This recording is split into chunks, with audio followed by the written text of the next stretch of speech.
Assembly at Karolinska Institute has today decided to award the Nobel Prize in Physiology or Medicine 2012 jointly to John B. Gurdon and Shinya Yamanaka for the discovery that mature cells can be reprogrammed to become pluripotent. I would like to ask Professor Thomas Perlman. This year's Nobel Prize awards a discovery that has changed the way we understand how cells in the body become specialized. And it has provided entirely new tools for effective development of drugs and new therapies. On this first picture, we see a fertilized egg that develops first into an embryo and then into an adult human with all its specialized cells such as muscles, nerves, and skin. As we all know, this process always moves in the same direction, from immature cells in the embryo to specialized cells in the adult. A common metaphor for this process visualizes how cells move downhill in a landscape to finally reach their destinations as specialized mature cells at the bottom of deep valleys. Scientists believed for a long time that our genes are likely altered in this process in ways so that this journey could never be set in reverse. And it seemed impossible for mature cells to travel back all the way to the immature state at the top of the mountain. Now, John Gurdon changed this view by a groundbreaking experiment in frog cells.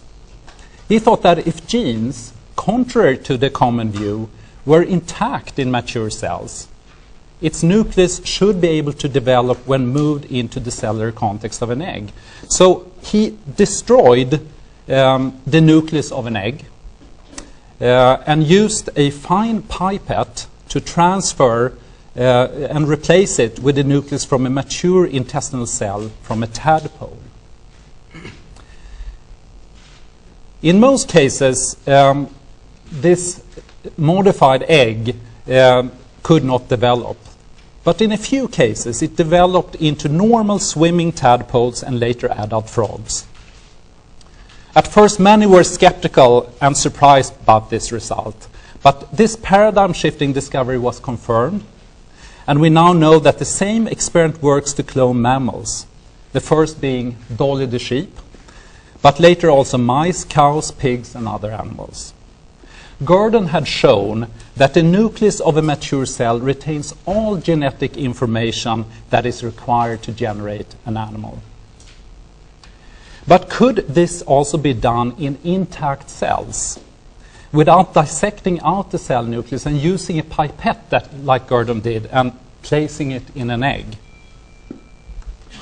Shinya Yamanaka, over 40 years later, made the discovery that also whole intact mature cells can be reprogrammed, and that this could be achieved by a surprisingly simple procedure. Now, Yamanaka, he studied genes that are important for the function of pluripotent stem cells. Pluripotent stem cells are found in the early embryo and can develop into all different types of mature cells in the body.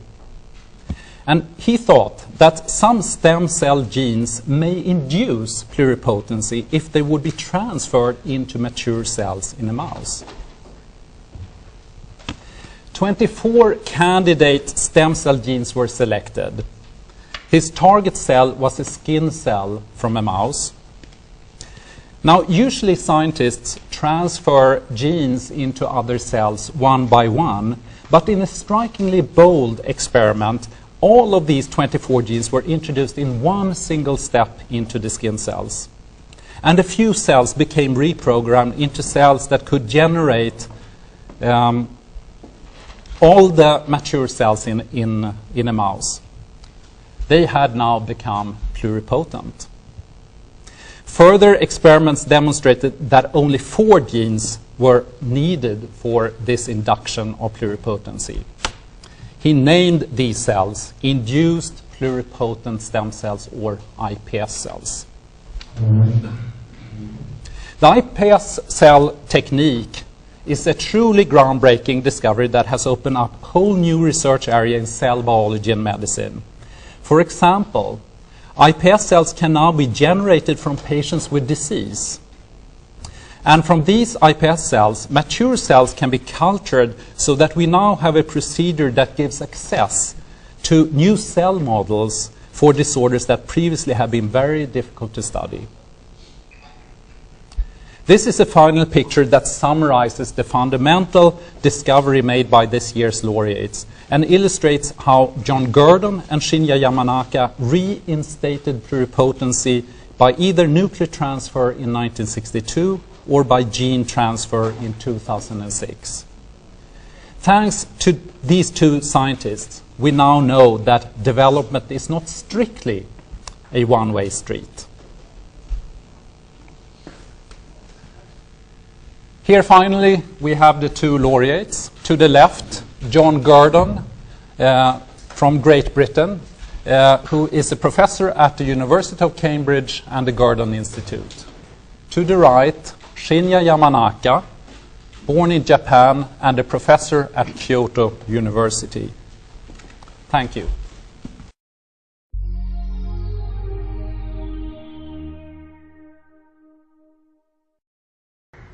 Good afternoon. Thank you very much, Francis, for the invitation and for the kind introduction. I really appreciate induced pluripotent stem cells. Cells, we may be able to treat those many patients suffering from various diseases and injuries by cell transplantation therapy. Human embryos. So from Jamie Thompson's work, I learned that human ES cells could be very useful, but at the same time, they try to make ES-like stem cells, not from human embryos, but from somatic cells, like into somatic cells. We may be able to induce pluripotency. Based on this hypothesis, we should be able to do with these patient-specific iPS cells. We could use these cells in toxicology, making disease models, drug screening. A good example of such applications in vitro, those iPS cells, and we can make beating cardiac myocytes. And then we can adult fibroblasts, which may be equivalent to mouse tail tip fibroblast, although we don't have tails. So Kazu evaluated quality of human iPS cells, students and fellows in my laboratory. This is my laboratory in Kyoto. I have like 40 people, including some strange, weird student like this guy. This is a boy student. And also I have a small lab in San Francisco.